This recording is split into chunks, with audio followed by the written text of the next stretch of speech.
Bene, eccoci insieme anche oggi. L'ospite è Michele Canil, neuropsicologo e psicoterapeuta.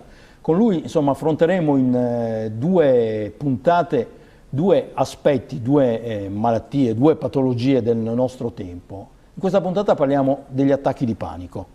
La prima domanda è questa. Talvolta sembra che l'attacco di panico diventi un po' il modo di giustificare alcune situazioni che la medicina non spiega. È un'interpretazione, immagino, un po' forzata, ma c'è anche del vero? Sì, diciamo che talvolta la diagnosi non è proprio corretta e quindi in alcuni casi si mettono insieme alcuni sintomi e si ipotizza un attacco di panico. In altri casi, ahimè, la diagnosi è molto più sicura, i sintomi sono più chiari e quindi si individua con maggiore facilità questo disturbo, che peraltro spesso coinvolge una serie di sintomi particolari sull'autonomia della persona che possono variare individualmente. L'attacco di panico non comporta come espressione la mancanza di fiato, l'angoscia? Assolutamente quello, la sensazione di poter morire da un momento all'altro, la sensazione che il cuore possa esplodere, la tachicardia, la difficoltà a respirare, ma altre volte va a colpire, diciamo, altri organi sensibili, come diciamo, tutto il complesso meccanismo che ci tiene in equilibrio, quindi la sensazione di perdere l'equilibrio, la sensazione di poter svenire e lo stomaco che insomma proprio per una questione anatomofisiologica è lì vicino a cuore e polmoni e spesso ne risente. Ma c'è una causa conclamata dell'attacco di panico o è irrazionale il motivo per cui uno sta male? È interessante questa domanda perché spesso la scienza se l'è fatta. Allora c'è una lunga tradizione psicoanalitica che riferisce l'attacco di panico alla difficoltà di sperimentare l'autonomia senza, diciamo, un punto di riferimento concreto per la persona.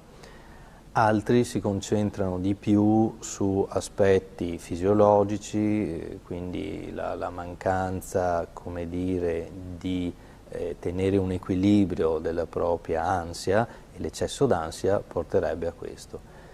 Sembra tuttavia che in molti casi il comune denominatore abbia più a che fare con la mancata autonomia o diciamo una marcata solitudine che diciamo su sintomi propriamente fisiologici che insomma molto spesso possono essere solo un'espressione dell'ansia. Cos'è la mancata autonomia?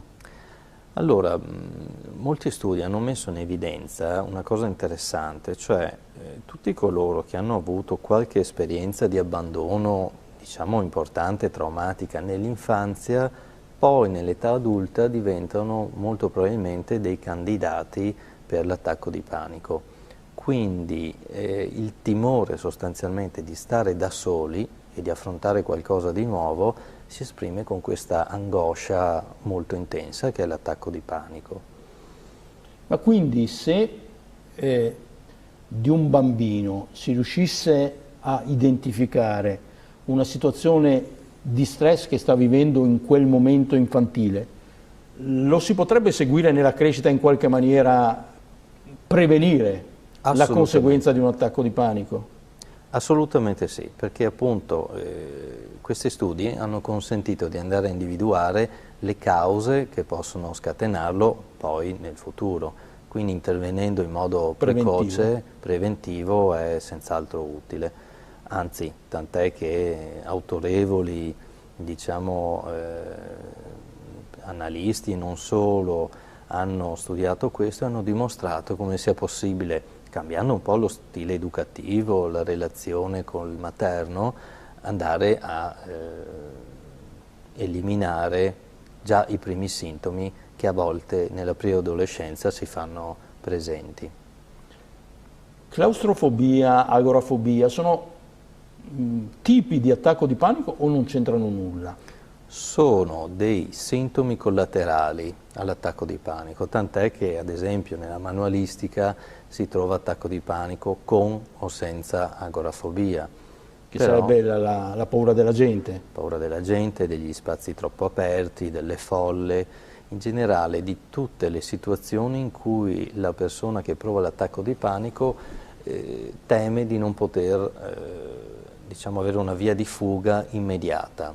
E allora in quel caso molto facilmente si innescano tutti quei disturbi sul respiro, sulla tachicardia, che porteranno probabilmente ad un attacco. Quindi sono situazioni ad alto rischio. Così anche la claustrofobia, nel senso che la paura dell'ambiente chiuso. L'ambiente chiuso, quindi l'ascensore, la stanza, lì dove non c'è una via di fuga individuabile in modo immediato dalla persona. Questa via di fuga di cui lei parla è una via di fuga fisica o può essere anche una via di fuga mentale? Voglio dire, l'attacco di panico scatta solo in alcune situazioni, come può essere ad esempio la carlinga di un aereo perché uno l'avverte come chiusa, un ascensore oppure una folla, o anche ad esempio un esame da sostenere?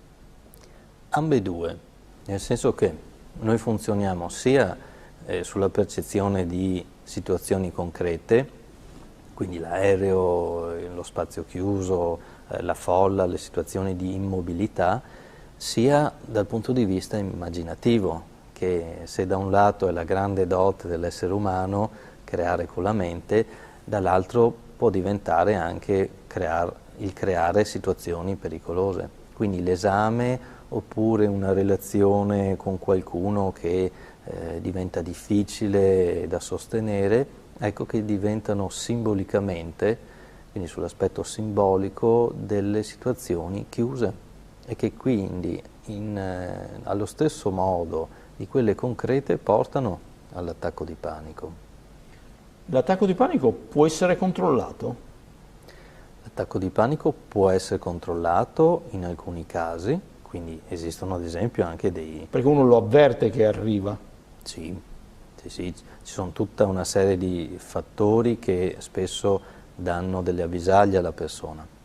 Quindi quella è diciamo, una maniera di affrontare l'attacco di panico preventiva, quindi lavorando molto sulla concentrazione, sul respiro, oppure diciamo, con altre manovre si riesce a contenerlo. Però, come dire, si contiene il sintomo, la causa spesso può rimanere ancora lì latente. Quindi è bene lavorare in ambedue i lati. L'attacco di panico nasce dal subconscio o dall'inconscio? Cerco di spiegarmi perché forse non è proprio precisa la terminologia. Sto pensando ad una persona che sia all'interno di una folla, per cui in una situazione stressante per questa persona, e mi domando se questa persona invece di rendersi conto, di continuare a pensare la situazione in cui sta vivendo, pensasse ad esempio alla classica immagine di una spiaggia brasiliana, cioè cercasse di distogliere la sua attenzione dalla contingenza, l'attacco di panico lo evita o comunque arriverebbe perché in realtà è appunto il subconscio, anche se tu pensi a un'altra cosa, ma in realtà il tuo corpo, o la tua anima, non lo so, è condizionato? Allora, ci sono fattori soggettivi chiaramente che possono distinguere chi può riuscire a fare questa manovra, chiamiamola così, e a volte è possibile effettivamente, mentre per altre persone non è possibile, perché se lo stimolo che crea una paura nella persona è troppo intenso, o meglio, se il significato che noi diamo a una certa situazione ci crea troppa angoscia, la mente, chiamiamola così, inconscia, non permette di scappare da quello, neanche sul piano dell'immaginazione. Quindi ci sono fattori proprio soggettivi. È come quando abbiamo mal di denti, la lingua va sempre là. Va sempre lì, inevitabilmente. Anche se non vogliamo, però insomma non si sa bene perché, è lo stesso mi pare di capire il meccanismo sia quello, al di là della nostra volontà. Per concludere, è una patologia in crescita? Ahimè sì, la prevalenza è in crescita e forse ci sono tanti fattori che riguardano questo, però constatiamo che un po' su tutti i substrati, diciamo, sociali si riscontrano sempre più questi disturbi. Si può curare? Si può assolutamente curare, anzi si deve curare perché è un disturbo che inabilita molto. Si può arrivare a chiudersi in casa, non lavorare, insomma avere anche relazioni difficili, frammentate. Grazie a Michele Canil. Comunque concludiamo con questo messaggio di speranza in ogni caso. Anche l'attacco di panico può essere curabile, lo ricordiamo, lui è neuropsicologo e psicoterapeuta. Grazie per questa conversazione, grazie a voi, alla prossima.